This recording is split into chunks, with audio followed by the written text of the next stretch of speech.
Everybody ready? Okay. Good evening, ladies and gentlemen. Planning board meeting, regular meeting for the month of May will come to order. The first item is the approval of the minutes from March 25th. So moved. Is there a second? Recused or whatever. Right. All right, there's a second. Abstain. Right. So on the motion, Aye. aye, carries 3-0, 2 abstentions.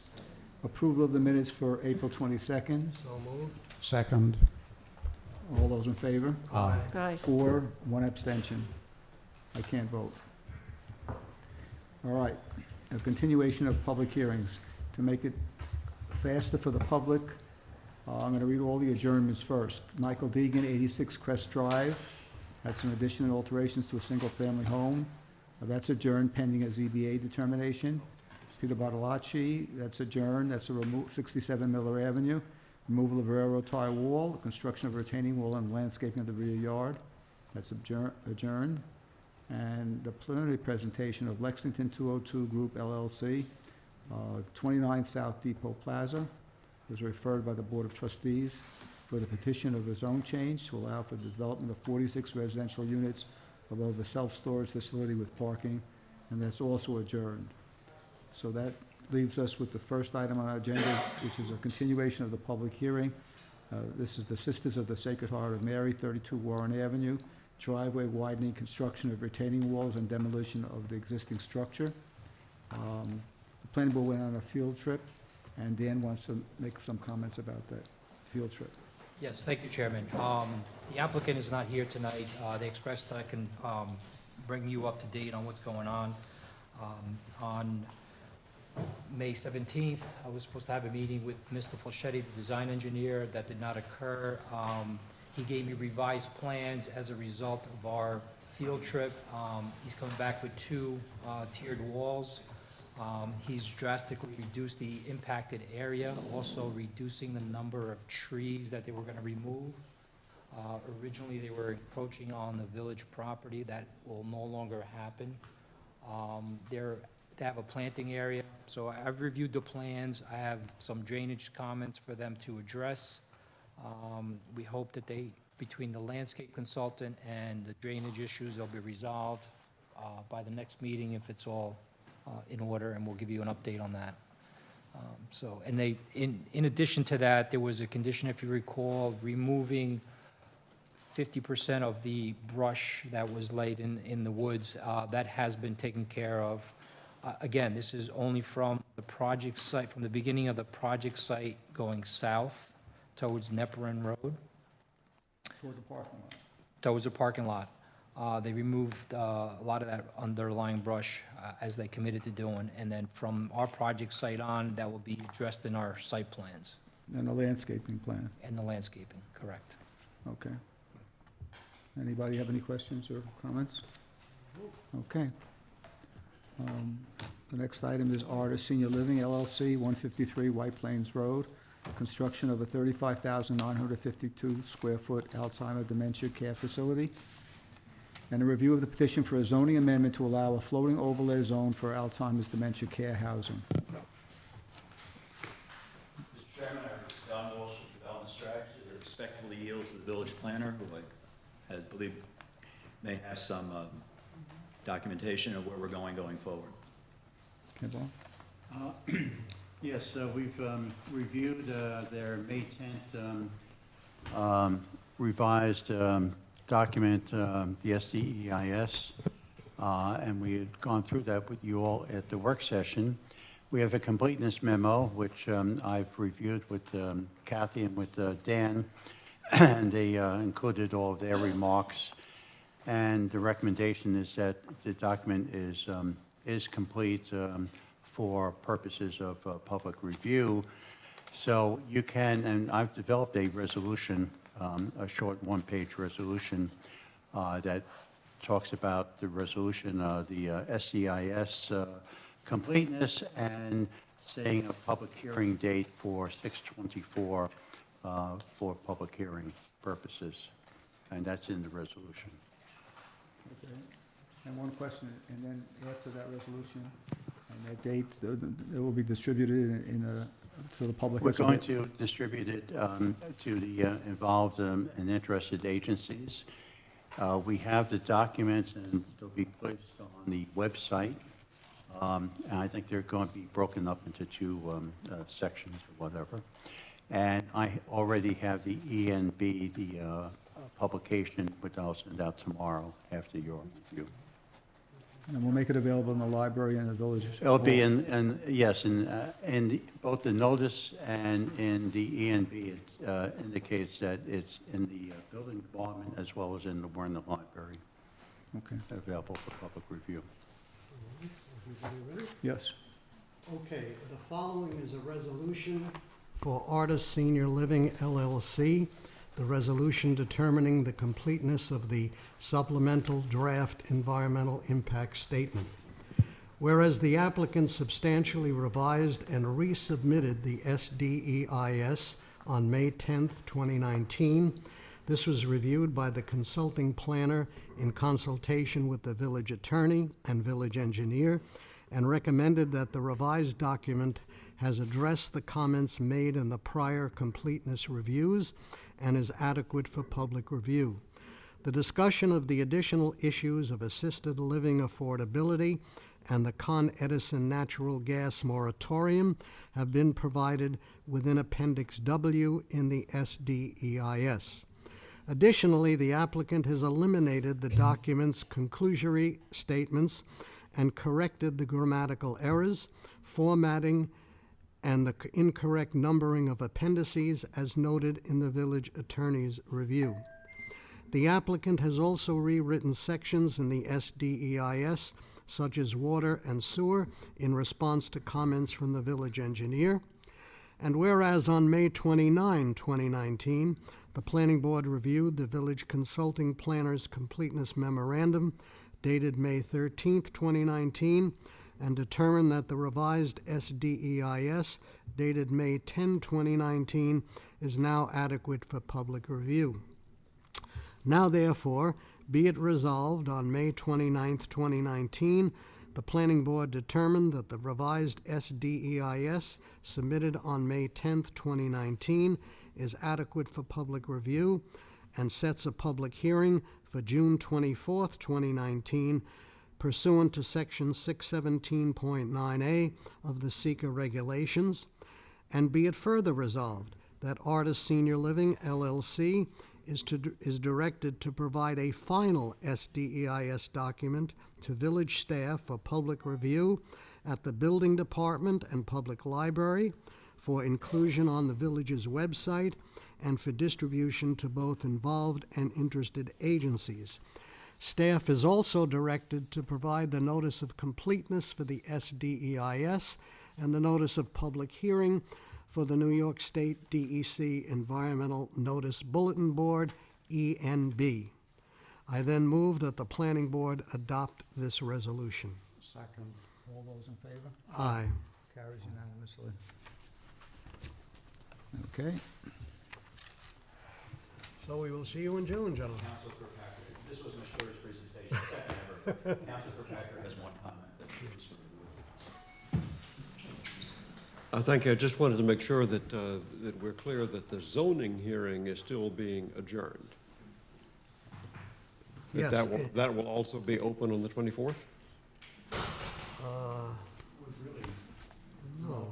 We were really just doing the public hearing on the Yeah. SDEIS, which also includes the zoning involved with the SDEIS too. After, Yes. I'll pass this by Bob, but once the final SEIS is submitted, which will contain responses to all the substantive comments in the public hearing and the 10-day comment period that follows, the planning board then will have to determine that final SEIS to be complete, make its findings, and at that point, I believe, we would then be able to make a recommendation to the Board of Trustees to create the necessary zoning that would go Yeah, along with it, based on your findings, yes. based on the findings. The board will be issuing secret, What? potentially, if it's in position to issue secret findings. Findings, right, And then make a determination to the village board or recommendation about the zoning. about the zoning.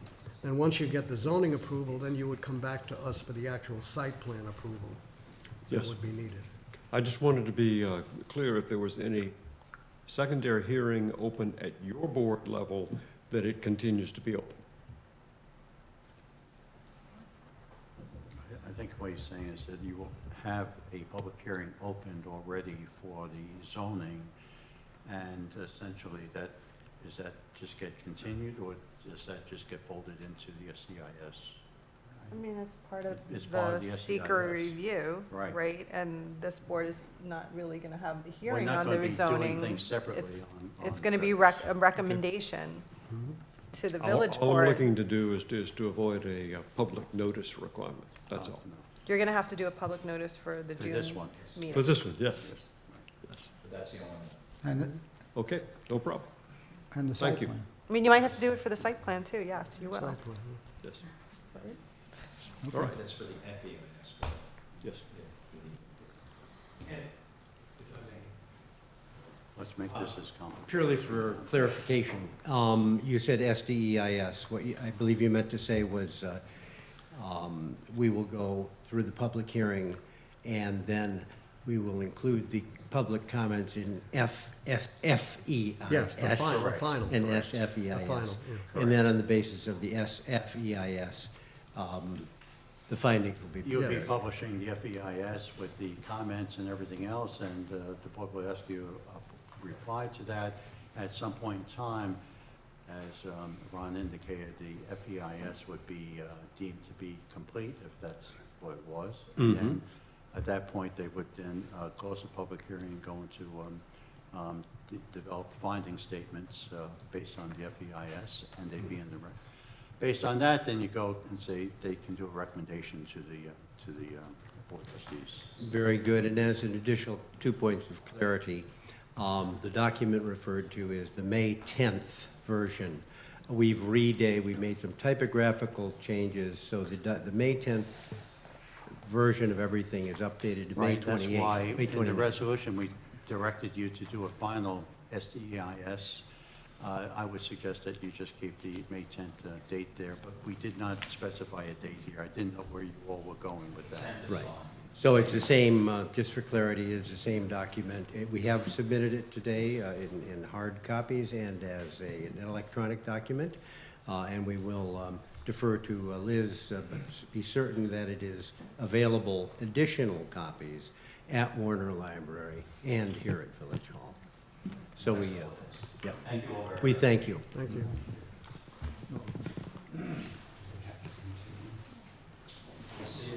A motion to continue. No, we've already, in the resolution, we're continuing the public hearing on the 24th. You're going to send out a notice of Right. public hearing. The next item on the agenda is the JCC on the Hudson, 371 and 425 South Broadway. Amended site plan approval dated April 25th, 2011, and amended August 26th, 2013, to provide additional on-site parking by expanding the west parking lot by 6,000 square feet.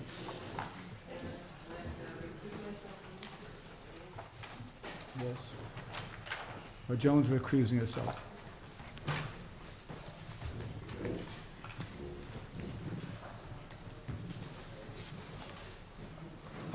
Ronan Wilk, associate, Peter Gisolfi Associates. We are the architects and landscape architects for the JCC, and we prepared the plans for this application. Well, we've presented last time, and I know you are familiar with what we are proposing to do here as far as additional parking to the existing parking lot.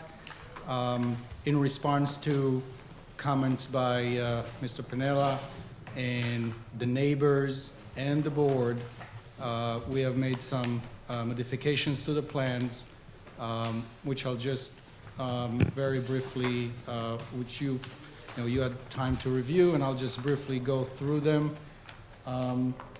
We have added 42 evergreens along the north side of the property, as proposed by Ms. Nolan, the village landscape architect consultant, which are shown a little bit more more in detail here.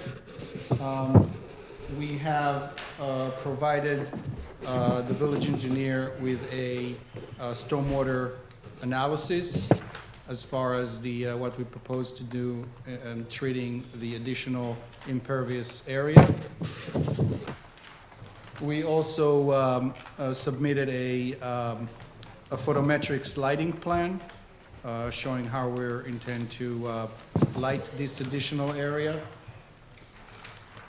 Some additional details regarding stormwater pollution prevention during construction. And I believe there was one comment that came from the engineering department after consulting with the fire department, which was after the submittal took place. And this is just a small thing of widening the emergency access gate, current gate. To more than 3 feet or 3 Yeah, foot. so now I think we were like at 12 and it's gonna go to 15, something like that, yeah. And that's basically it for our presentation. Okay. Did you want, you said you were gonna check with the police about the emergency access, or? I did send an email out to both the police department and fire department. I did not receive back any comments from the police department. I will check again. At this point, But you got it from the fire department. fire department gave us the comment back regarding the additional 3 foot in width, which we're all on the same page. I think the only other discussion we'd like to have with you is the lot lines and how that's gonna work out. So maybe you've had some time to look at it and come back with a response, or? Yeah, hi, so Brad Schwartz, I'm the vice chair of the board. So Mr. Pennell did reach out to me last week about the lot line issue, and I spoke to Ms. Atlantis this afternoon as well. So the property consists of 4 tax lots. I've had a chance to look into it very briefly.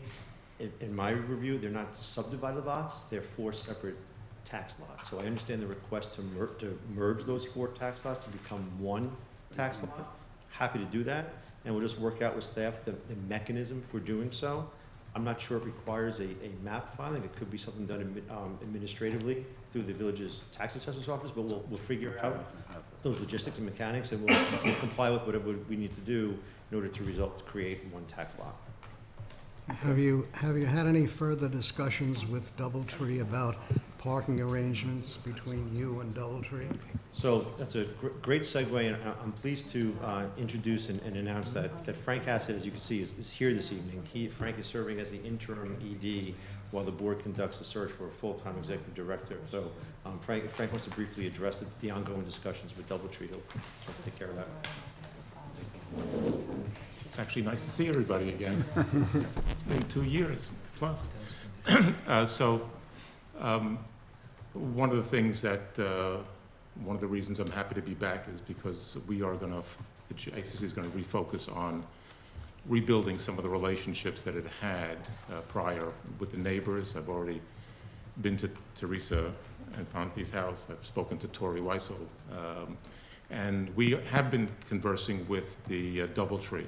There is, at this point, an ongoing relationship where, based on our overflow need, primarily for staff parking, they're supporting us, and we are providing them additional parking on Friday, Saturday, and Sunday evenings when they have significant events. So we're hoping to formalize it. We're not sure that they will want to do that. But at this point, the relationship seems to be very, very positive and very, very helpful in terms of dealing with some of the overflow that we're dealing with. It would be very helpful if you can formalize it and for the village records and whatever, if that's possible. Yeah, we'll make the effort. The reluctance is not going to be on the JCC part, but it may in fact be on Doubletree's, but we'll have those conversations to see if we can get something in writing. I think if you could make it flexible enough that you could condition it on a part of it when they're not filled, which is most of the day when your employees are there. There may be times in the evening when they're expecting a crowd that they don't want to commit 5 or 10 or 12 parking spaces for employees. So if you could write that into something that makes it more flexible on it, and they can withdraw it or maintain it, at least you have the notion that you can get 10 or 12 employee spots during the I actually think this is about a communication issue and keeping them aware about what our needs are and their needs. Right. And if we're able to figure out that mechanism in terms of who we identify on staff, on both sides, then I think we can probably resolve it pretty easily. One of the things we are going to do is we are going to identify 2 staff people from the JCC's perspective to be the liaisons to the neighborhood, so that once I go back to retirement, there'll be people who the community can talk to, raise concerns, but have it addressed in a timely way as it was before. How long are you going to be doing this job? It's the question he's got to answer and everything, you know. But, you know, move it along, you know. All right. Anybody want to speak from the audience or on the staff on this issue? Okay, so we're pretty well set then.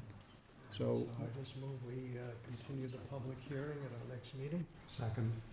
All right, all those in favor? Aye. Before we move to the next one, do they have to do anything else with regard to this application? And do we have to do anything with regard to this application? What's left? I think you would be able to do a draft neg deck for the next meeting. I think you have most, everything else here that you could form that, and then at that point in time, either do it then or at the following meeting, get that resolved, and do a resolution. So the Maybe question not is, then. why can't we do the neg deck now? I don't understand. What are we gonna get that's gonna change this? Well, because I don't have it. Oh. Well, well, you can just say, motion to neg deck the applicant. Well, you can say, you do a motion to authorize staff to Okay, provide I a move neg that we deck at the authorize next meeting. staff to prepare a negative deck for the June meeting. That to be a resolution. Not a resolution, we just ask you to do Action, it. fine. Ask me nicely, right? Okay, And there's one other procedural aspect. A zoning variance was also identified because the couple of the spaces on the north side are too close to the rear property line. I'm sorry, not the north side, on the west side.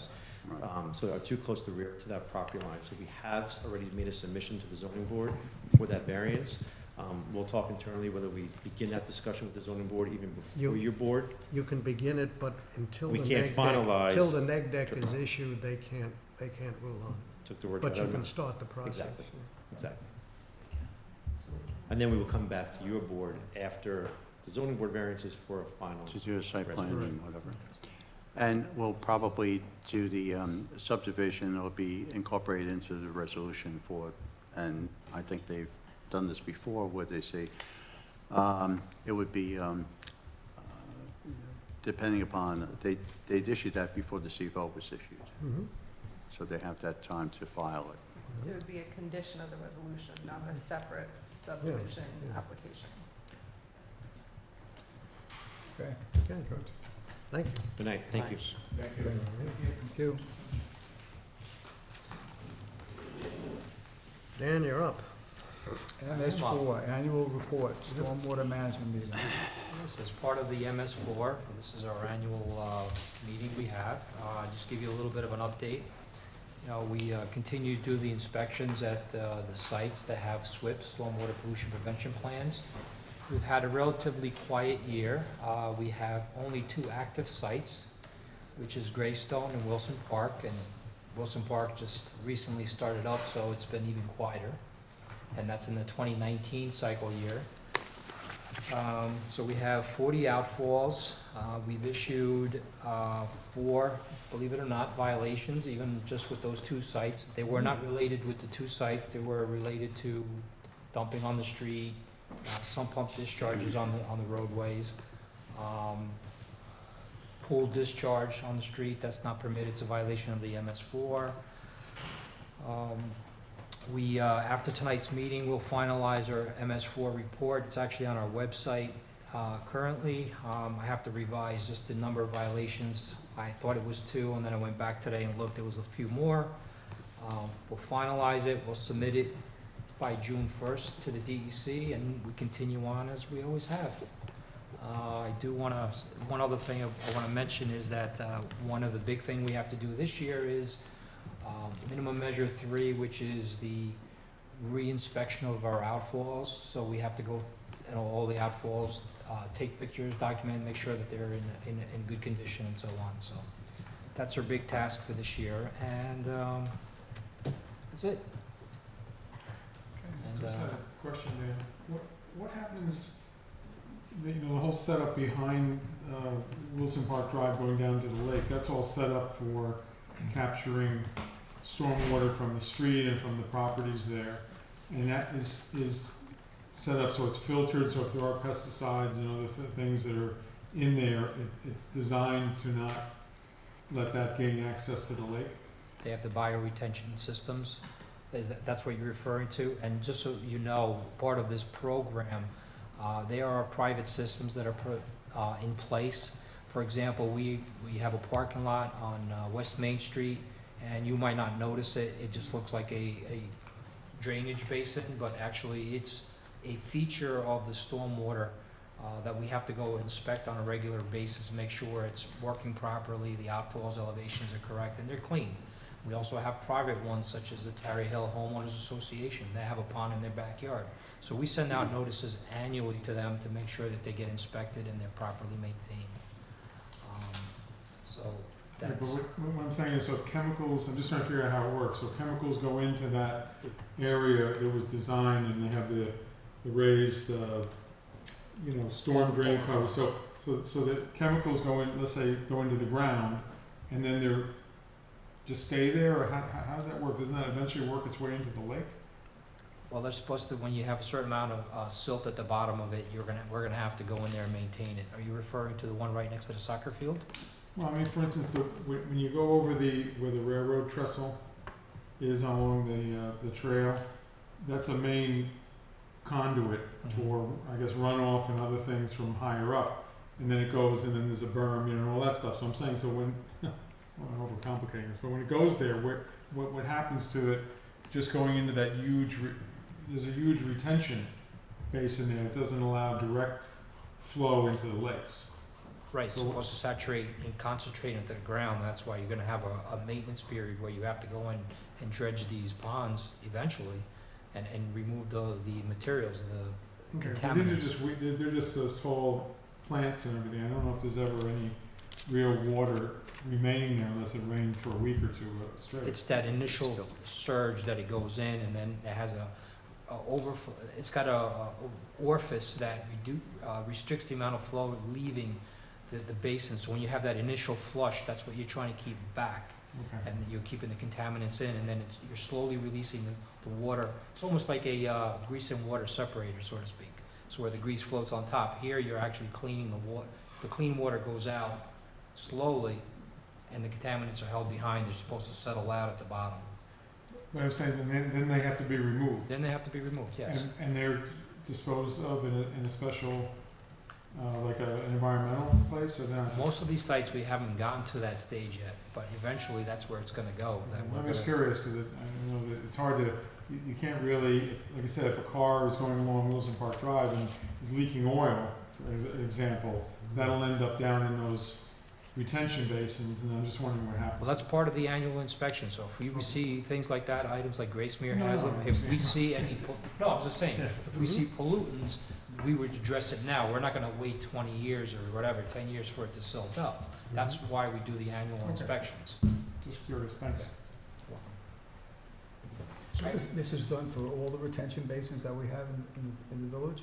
So so there are private ones and there's public ones. So the public ones are ours. So when we build a structure, we have to put the same facilities. They have to be maintained. There's a lot of effort to maintain. Wilson Park, for example, has two of them. Has one behind 214 Wilson Park Drive, and the other pond is by the soccer field. Now, those are maintained by the homeowners association, whereas the one by our parking lot, we maintain it. Terry Hill has one, There's a number of them. I have the list in our office.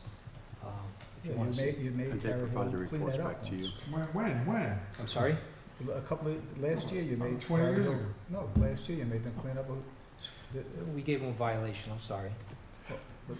Then they- It was the. But then they cleaned The it up. gabion, you came in compliance, yes. So it was, the gabions were failing, it was getting washed out, we were Yeah, having problems right. on Route 9, but they came in compliance, fixed it all, so that was all Right. repaired. Yeah. That's the purpose of the annual Oh, they inspections. were, because I paid for it. I paid for it, I know. And I saw it. Better have it done. It Extra charged me. compliance. It charged me for it. All right. All right, I move we go back out in the rain tonight. All right. it's This is- Second. That's That's a motion to adjournment one? adjourn. All those in favor? Aye. Aye. Thank you. Could I ask, Very good. Thank could you. I ask a question?